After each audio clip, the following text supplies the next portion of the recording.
Okay, magandang araw sa iyo at salamat sa pagsama sa amin ulit.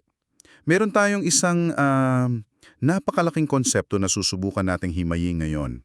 Ito yung omniscience, yung ideya na alam ng Diyos ang lahat ng bagay. At ang pag-uusapan natin ay base sa mga talata at mga teolohikal na interpretasyon na ibinahagi mo. Ang misyon natin, simple lang, alamin natin kung ano ba talaga ang ibig sabihin nito sa praktikal na paraan. Hindi lang yung basta alam niya ang lahat, kundi ano yung epekto nito sa hustisya, sa oras, at sa buhay mo. Sige, para magsimula, merong isang linya dito na talagang tumatak sa akin. Naisip mo na ba na bago ka pa man isilang, bago ka pa huminga, ang bawat araw mo nakasulat na raw sa isang aklat?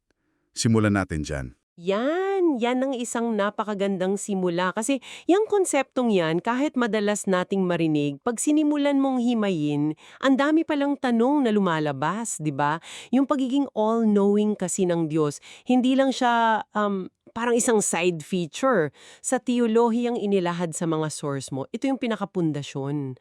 Lalo na sa kakayahan niyang maging perpektong makatarungan. Oh, okay. Hustisya. Hawakan natin yung ideya na yan.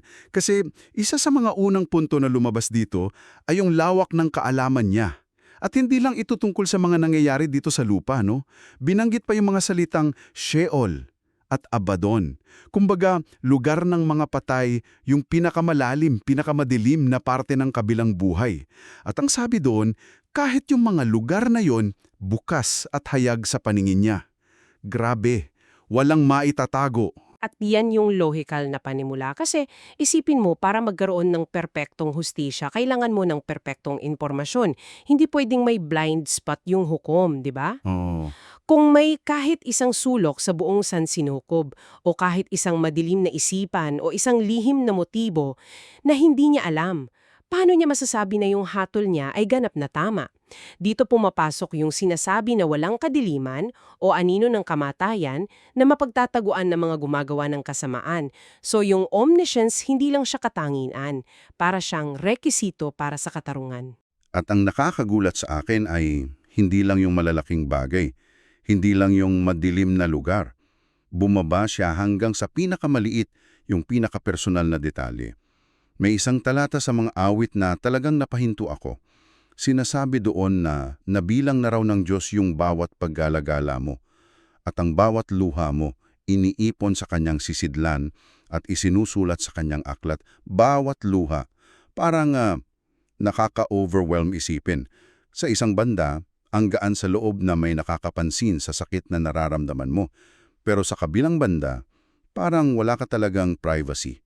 Kahit kailan. Maganda na napansin mo yung dalawang side na yon. Kasi yan talaga yung epekto ng konseptong ito. At lumalalim pa yan. Yung kaalaman ng Diyos, hindi lang siya sa mga nakikita o naririnig.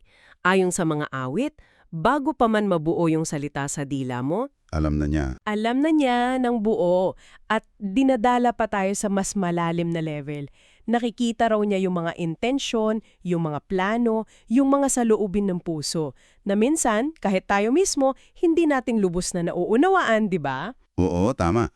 Ang puso raw ay hubad at hayag sa kanyang paningin.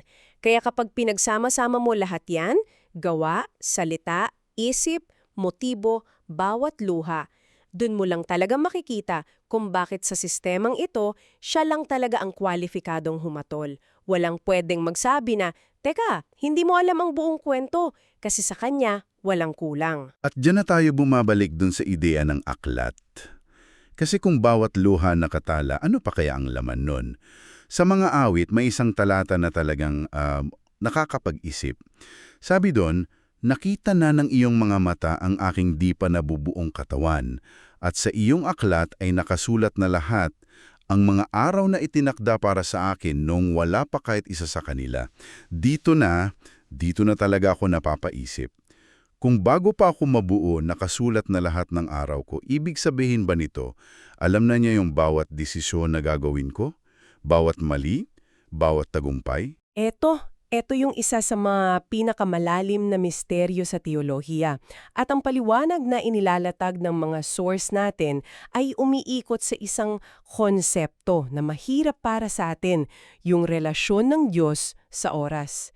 Para sa atin kasi, bilang mga nilalang na nasa loob ng oras, ang buhay parang kalsada. May rearview mirror ka para sa nakaraan, may maliit na windshield para sa ngayon, tapos malabo yung daan sa hinaharap. Linyar. Pero ang Diyos, bilang manlilikha, nasa labas siya ng kalsadang yon. So hindi siya kasama natin sa kalsada, kundi para siyang nasa helicopter. At nakikita niya yung buong kahabaan ng kalsada mula simula hanggang dulo, ng sabay-sabay. Eksakto. Yan yung isang magandang analogy. O kaya yung isa pa, para sa kanya, ang buong buhay mo ay hindi isang pelikulang pinapanood niya. Para itong isang kompletong painting na tinitingnan niya ng sabay-sabay. Ah, okay. Nakikita niya yung unang brushstroke at yung huling detalye sa iisang tingin. Kaya yung kaalaman niya sa hinaharap, hindi siya panghula. Para sa kanya, pagtingin lang yon sa isang bagay na kasalukuyan na. Yung sinasabi na ang 1,000 taon ay parang isang araw lang, yun yung pagsubok na ipaunawa sa atin yung pananaw niya. Okay, gets ko yung analogy ng painting. Pero dito ako medyo nalilito. Kung nakikita na niya yung buong painting, kasama na yung mga maling kulay na naipahid ko, yung mga pagkakamali, hindi ba parang mawawalan ng saysay yung free will? Parang kasing sinasabi na kahit anong gawin ko, nandun na sa painting yung resulta. Parang scripted na. Paano natin ipagkakasundo yun? Napakagandang tanong yan at diyan kailangan nating maging maingat sa pagkakaiba ng foreknowledge o paunang kaalaman at predestination o paunang pagtatakda. Ang makita ang isang desisyon na gagawin mo ay hindi nangangahulugang pinilit kang gawin yon.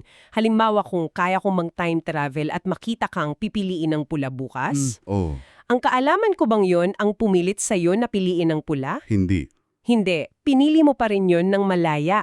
Nakita ko lang yung resulta ng malaya mong pagpili. Ganon yung pananaw ng Diyos. Pero sa isang cosmic at perfectang level, nakikita niya ang kabuuan ng mga malaya mong pagpili, pero hindi ibig sabihin na siya ang pumili para sa'yo. Okay. So yung aklat na ito, posibleng hindi pala para sa Diyos, kundi para sa... Accountability. Sa ibang nilalang, parang isang cosmic legal record para ipakita sa lahat na tama yung mga desisyon niya. Yan ang isang posibleng interpretasyon na inilalatag ng mga material mo. Isipin mo, ang Diyos, hindi niya kailangan ng aklat para maalala ang mga bagay, di ba? Tama. So, para kanino ito? Isang teorya ay para ito sa ibang mga nilalang, tulad ng mga anghel. Para kapag may hatol na, merong objektibong talaan na nagpapakita ng lahat ng nangyari. Naglalatag pa nga ng mga tanong yung source mo na hindi naman sinasagot ng tiyakan eh. Tulad ng, kailan isinulat yung aklat? Bago palikahin ng mga anghel? O pagkatapos magkasala ni Lucifer? Alam ba ni Satanas yung laman nito? Ang punto ay, ang mga tanong na ito ay nagpapakita na yung konsepto mas malalim pa sa kaya nating unawain. Sandali. Kung ganun kalawak ang kaalaman ng Diyos, at yung aklat na yan posibleng para sa mga anghel, pero ang tanong, lahat pa ng nilalang may parehong level ng kaalaman? Paano naman yung mga anghel halimbawa? Pareho ba ang alam nila sa alam ng Diyos? At dito na nagiging napaka-interesante ng usapan natin dahil naglatag ang mga source mo ng isang napakalinaw at critical na pagkakaiba. At ang sagot ay isang malaking hindi. Ang omniscienza, para lang yan sa Diyos. Ayon sa mga teksto, sino ba ang nakakaalam ng isip ng isang tao kundi yung espiritu ng taong nasa kanya. At malinaw na sinasabi ng Diyos lang ang nakakaalam ng puso ng mga anak ng tao. Ibig sabihin, ang mga nilalang tao, anghel, demonyo, hindi nila kayang basahin ang isip at puso ng kapwa nila nilalang. Teka, so yung mga napapanood natin sa pelikula na nababasa ng anghel yung isip mo, hindi pala ganoon ayon sa interpretasyong ito? Nakikita lang nila yung ginagawa natin at naririnig yung sinasabi natin, pero yung nasa kaloob-looban, hindi nila alam. Tumpak. At ang implikasyon niyan ay napakalaki. Ito yung pundasyon ng konsepto ng hayag na gawa. Dahil hindi kayang basahin ng mga anghel ang motibo sa likod ng masamang isip ni Satanas o yung pananampalataya sa puso ng isang tao. Ang tanging basehan ng pag-unawa at paghatol para sa kanila ay yung mga aksyon na nakikita at mga salitang naririnig. So parang sa korte, hindi mo pwedeng kasuhan ng isang tao dahil lang sa masamang iniisip niya. Kailangan may ginawa siya, isang krimen, isang overt act. At sinasabi mo na ganun din sa cosmic scale. Yan ba yung dahilan kung, ayon sa source, kung nalaman lang sana ng ibang anghel yung iniisip ni Lucifer bago siya kumilos, hindi sana sila nalinlang? Eksakto. At dito natin makikita yung napakabigat na ideya. Hinahayaan ng Diyos na ang kasamaan ay mahayag sa pamamagitan ng gawa. Hindi niya pinipigilan sa isip pa lang. Bakit? Kasi kung pinarusahan ng Diyos si Lucifer nung iniisip pa lang niya ang pagre-rebelde, ang ibang mga anghel na hindi nakakabasa ng isip ay pwedeng magtanong, bakit? Anong ginawa niya? Wala naman siyang ginagawang masama, hindi makatarungan ng Diyos. Wow. So yung pagpapahintulot sa kasamaan na magkaroon ng anyo ay sa isang banda, isang paraan para ipakita sa buong sansinukop na makatarungan yung paghatol ng Diyos para walang duda? Oo, para mapanatili yung tiwala. Ang hayag na gawa, nasusundan ang hayag na paghukom. Yan ang nagpapatibay ng tiwala ng lahat ng nilikha sa perpektong katarungan ng Diyos. Tinitiyak nito na pagdating ng paghuhukom, lahat ng nanonood, mga anghel, mga tao, mauunawaan yung basehan. Kasi kung ang pundasyon ng relasyon sa Diyos ay pag-ibig, at dapat malaya yon. Hindi pwedeng may puwang para sa pagdududa sa kanyang katarungan. Kasi yung duda, lason yan sa pag-ibig. Okay. Klaro sa akin yan. So yung omniscience niya, basehan ng hustisya, at yung limitasyon natin bilang mga nilalang, yun ang dahilan kung bakit kailangan ng hayag na gawa. Pero may isa pang punto na medyo naguguluhan ako. Kung ang Diyos ay nasa lahat ng dako, yung sinasabi sa mga awit, di ba? Kung umakyat ako sa langit, nandun ka. Kung sa Sheol, nandun ka rin. Kung alam niya ang lahat, bakit parang ang hirap niyang mahanap? May isang talata sa Isaias na direktang nagsasabi, tunay na ikaw ay isang Diyos na nagtatago. Paano nangyayari yun? Na yung Diyos na omnipresent ay isa ring Diyos na nagtatago. Parang magkasalungat yan. Iyan ang isa sa mga pinakamagandang kabalintunaan o paradox na inilahad sa mga source mo. At ang paliwanag dito ay nakasentro hindi sa kakayahan ng Diyos kundi sa kapakanan natin. Ang pagtatago ng Diyos ay isang akto ng awa. Sinasabi sa Exodus na walang taong makakakita sa Diyos at mananatiling buhay. Ang kanyang kabanalan at kaluwalhati napakatindi. Kung ihahayag niya ang sarili niya ng buo sa ating kaladayan ngayon, para kang tumayo ng 1 pulgada mula sa araw. Masusunog tayo. Hindi natin kakayanin. So yung distansya, yung kanyang pagtatago, para sa proteksyon namin, para hindi kami mapahamak. Oo, para sa proteksyon. At may isa pang mas malalim na dahilan, para bigyan ng espasyo ang ating kalayaang loob. Kung ang presensya ng Diyos ay kasing linaw at kasing lakas ng sikat ng araw sa tanghali, wala nang tunay na pagpili, di ba? Oo nga. Ang pagsunod, hindi na siya dahil sa pananampalataya o pag-ibig. Magiging dahil na siya sa takot o sa isang puwersa na hindi mo matatakasan. Yung espasyong nililikha ng kanyang pagtatago, yun yung nagbibigay daan para ang pananampalataya at pag-ibig, malinang, masubok at maging tunay. So the hiding creates the space for a genuine choice. Kung nandyan siya palagi in full glory, parang wala ka ng choice kundi sumunod. Dito na rin ba pumapasok yung konsepto ng anak na naging isang nilalang? Parang iyon ang solusyon sa problema. Tumpak! Yan ang pinakahuling sagot sa paradox na yan. Paano makikipag-ugnayan ang isang walang hanggan at banal na Diyos sa mga makasalanang nilalang nang hindi sila sinisira? Ang solusyon na inilahad ay siya ang bumaba.